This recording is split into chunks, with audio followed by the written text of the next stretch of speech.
Chers amis, en cette veille de Rosh Hashanah, je voudrais vous souhaiter à tous une très bonne année, une Shana Tova Umetuka, que cette année soit pleine de bénédictions, qu'elle soit porteuse de bonnes choses à tous les niveaux, dans tous les domaines. J'aime qu'on soit comblé dans tous nos besoins et dans toutes nos aspirations et toutes nos attentes dans la vie. On va dire quelques mots sur Rosh Hashanah. Rosh Hashanah, qui veut dire le début de l'année, c'est pas simplement le mot début. Parce que début, ça veut dire qu'on commence. Mais ici, il y a quelque chose de plus dans le mot Rosh. Rosh veut dire tête, veut dire ce qui est à l'origine, ce qui est le principe. À Rosh Hashanah, on retourne dans l'origine, on revient dans le Réchit. Rosh et Réchit, c'est la même racine, c'est le Bereshit. On revient dans non pas ce début de la création, mais cette origine divine de la création. En fait, tout le but de Rosh Hashanah, ça va être de reconnecter notre vie avec cette source. On vient d'une source, le monde est né dans une matrice, dans un principe. Eh bien, on repasse par ce principe pour reprendre des forces, reconstruire en fait un lien qui peut-être s'est défait au long de l'année précédente, à force d'avancer dans toutes les vicissitudes de la vie, d'être chacun dans ses soucis. Eh bien, on n'est peut-être pas toujours aussi bien connecté avec cette source. Et Rosh Hashanah, qui va être suivi par Kippour et Sukkot, toute cette période-là vise à reconstruire cette connexion avec le divin. Alors, la mitzvah de Rosh Hashanah, la vraie mitzvah, c'est le shofar. Comme dit le Rambam, c'est la mitzvah qu'on a à faire Rosh Hashanah. Bien sûr, on ne fait pas que sonner le shofar, on passe une journée à faire des prières, à faire aussi des repas, à faire d'autres choses, mais la mitzvah centrale, c'est le shofar. Le shofar, qu'est-ce qu'il représente? Alors, c'est intéressant parce que le son du shofar, on pourrait dire presque le cri du shofar, c'est pas quelque chose d'extrêmement mélodieux. C'est pas, on n'a pas le raffinement d'un violon, d'un piano. C'est des choses très simples. C'est des sons très basiques.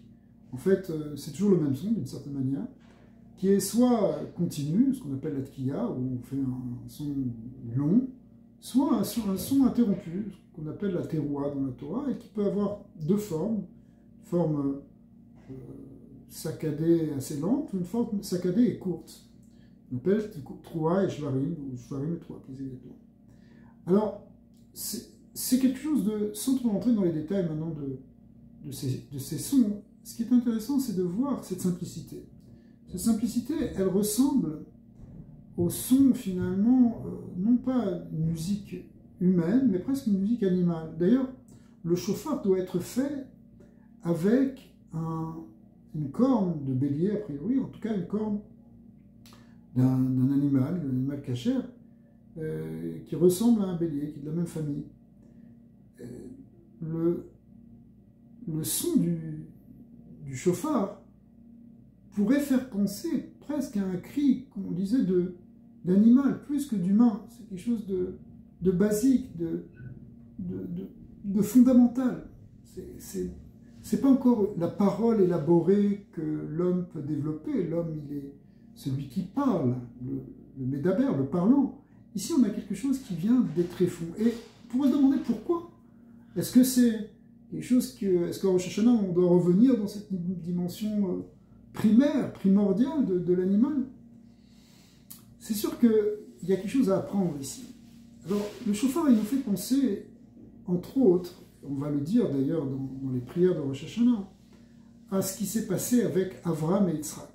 Quand Avraham a fait ce qu'on appelle le ligotage d'Yitzhak, la Hakedat d'Yitzhak, qui ne veut pas dire le sacrifice d'Yitzhak, d'ailleurs il n'a pas été sacrifié, mais il a été attaché. Et quand il a été attaché, avant de l'offrir vraiment comme une offrande, eh bien, finalement, Dieu a arrêté Avraham et lui a montré un bélier qui était caché dans les ronces, c'est-à-dire dans les épines de ce monde, dans les difficultés de ce monde, et lui a montré ce bélier. Et à partir de là, on a pris le symbole du bélier et de la corne du bélier pour en faire ce son de Rosh Hashanah. La tradition nous dit que cet Aketal Yitzhak, c'était justement le jour de Rosh Hashanah.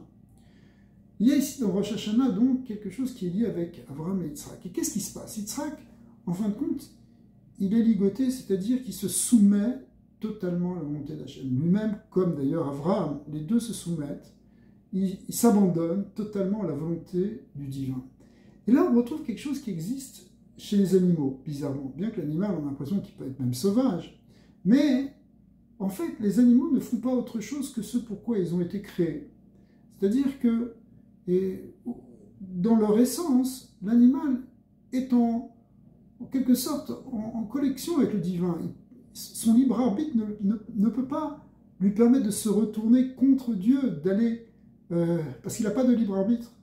Il suit son instinct, qui est un instinct qui a été mis par le Créateur, et qui fait que, finalement, l'animal, même si, bien sûr, il est inférieur à l'homme, mais d'un autre côté, sa soumission au Créateur est totale.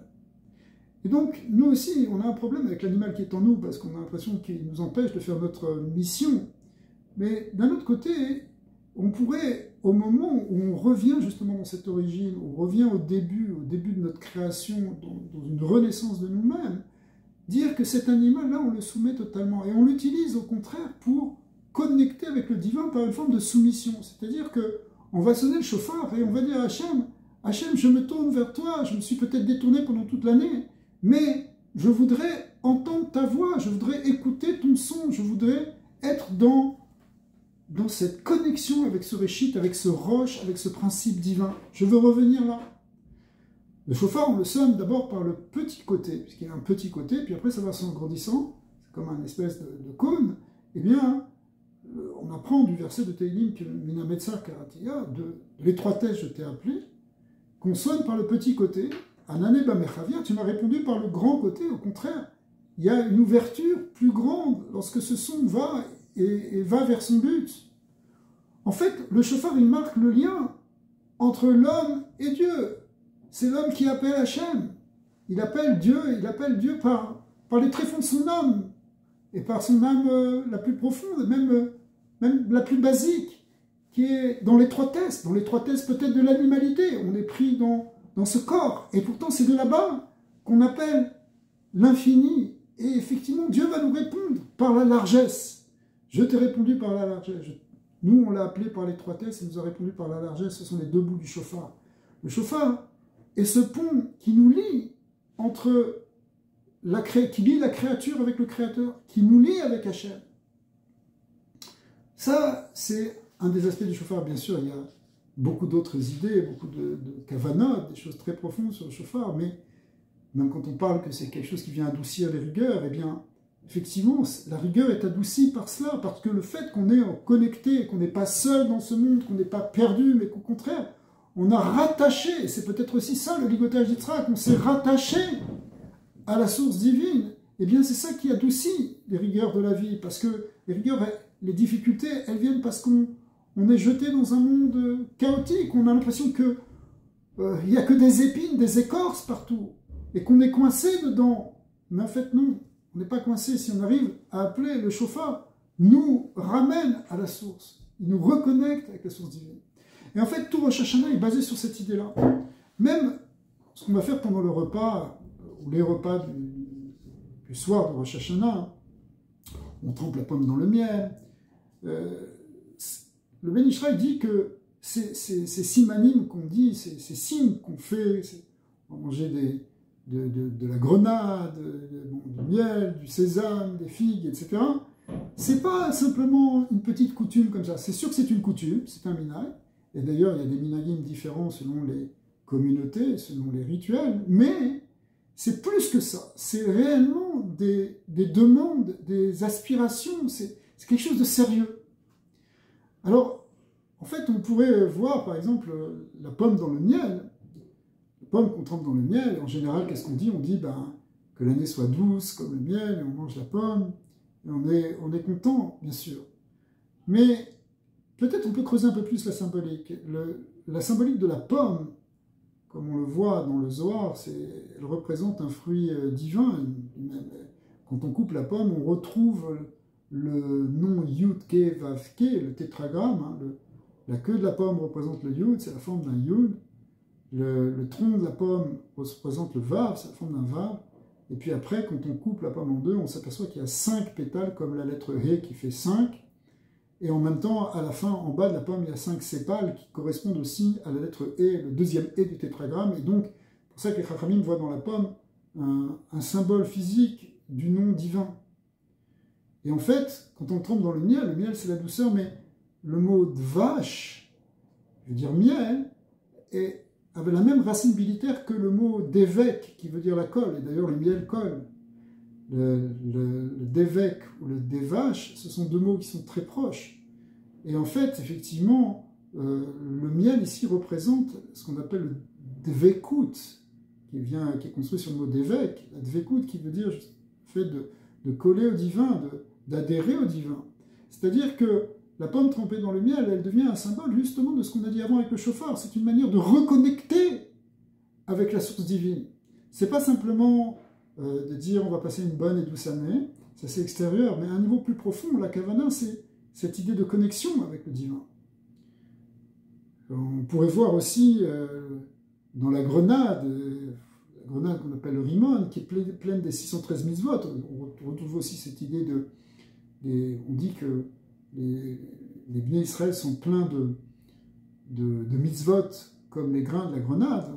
On peut compter 613, en quelque sorte 613 grains dans la grenade. Eh bien, ça représente des mitzvot, comme le sésame aussi, puisque certains prennent du sésame. Le sésame représente aussi cette idée de mitzvot, de la multiplicité des graines, qui représente en fait autant de manières justement de s'attacher à Hachem, comme on explique le Baal Shem Tov, que le mot mitzvah, qui veut dire commandement, vient du mot tsava, qui veut dire attachement, qui veut dire lien, qui veut dire relation. C'est-à-dire qu'une mitzvah, c'est une connexion, c'est une manière de se rattacher à la source divine. Bien, ici aussi, on retrouve cette même idée, c'est cette idée de Rosh Hashanah, c'est cette connexion. On va prendre aussi une tête, certains prennent une tête d'agneau, ça peut être un peu traumatisant, ou une tête de poisson. L'idée de tête, c'est aussi se retrouver à la tête. Et c'est pas simplement comme le sens premier de ce qu'on comprend, c'est on veut être à la tête des nations et pas à la queue des nations. Mais d'un autre côté, c'est aussi on veut être à la tête, on veut revenir dans ce roche, on veut être connecté avec ces roches, avec ce réchit, avec cette source. C'est cela qu'on exprime aussi avec cette tête de poisson ou d'agneau. La tête d'agneau rappelant plus précisément justement la symbolique de la Keta d'Yitzhak, du ligotage d'Yitzhak, puisque c'est à ce moment-là que le bélier est apparu. Enfin, les autres simanim, comme par exemple la courge, les épinards, les carottes, les dattes, expriment toutes dans leur étymologie, le mot kra, le mot salak, le mot gezer, représentent l'idée de couper. De couper de quoi? Qu'est-ce qu'on cherche à couper? On cherche à se couper des forces du mal, c'est-à-dire se couper des forces négatives qui empêchent cette connexion dont on a parlé précédemment. C'est-à-dire que, au fond, on veut se détacher ou cesser d'être entravé par les forces du mal, qu'elles soient extérieures ou qu'elles soient intérieures à nous, qui nous empêchent, qui en fait bloquent cette connexion. Même, on pourrait plus encore dire, c'est que les forces du mal, par leur essence, c'est ce qui empêche cette connexion avec la source divine. C'est ça que Amalek, qui est la force la plus grande parmi les forces du mal, enfin, qui représente le pire dans les forces du mal, il a pour fonction de couper le lien qui nous unifie avec le Créateur. Le but, c'est de nous amener dans un monde où il n'y a plus de divin, où l'homme ne perçoit plus du tout la dimension divine. À ce moment-là, la mission d'Amalek est accomplie. Mais évidemment, nous, on doit se souvenir d'Amalek. On doit au contraire effacer même son souvenir, c'est-à-dire enlever, ôter cette force négative qui nous coupe de notre relation avec ce principe divin, avec ce roche. Alors maintenant qu'on vient à Rosh Hashanah, au contraire, c'est le moment de repousser ces forces du mal et de prier pour s'attacher aux forces du bien. Ça, la pomme dans le miel, c'est pour être connecté avec le divin. C'est ça le shofar, qui est la vraie mitzvah. Et c'est ça aussi le Shabbat qu'on va faire, puisque le premier jour c'est Shabbat cette année, et qu'on ne sonnera pas le shofar. Et on explique d'après la Chassidoute que le Shabbat est encore plus haut que le shofar, parce qu'il crée par lui-même, il est dans son essence plus exactement, le moyen de se reconnecter avec le divin. Comme on sait très bien que Shabbat, c'est le 7e jour de la création, qui est le témoignage justement du fait qu'il y a un créateur et qu'il y a donc un réchit, une origine à cette création. Tachem, on va rentrer maintenant dans l'année 5784. En hébreu, ça fait Tafshin Pe Dalet. Pe Dalet, c'est la racine du mot pidion, qui veut dire racheter. Ça veut dire quoi racheter? Ça veut dire nous racheter de l'exil, du trou de l'exil, du puits de l'exil.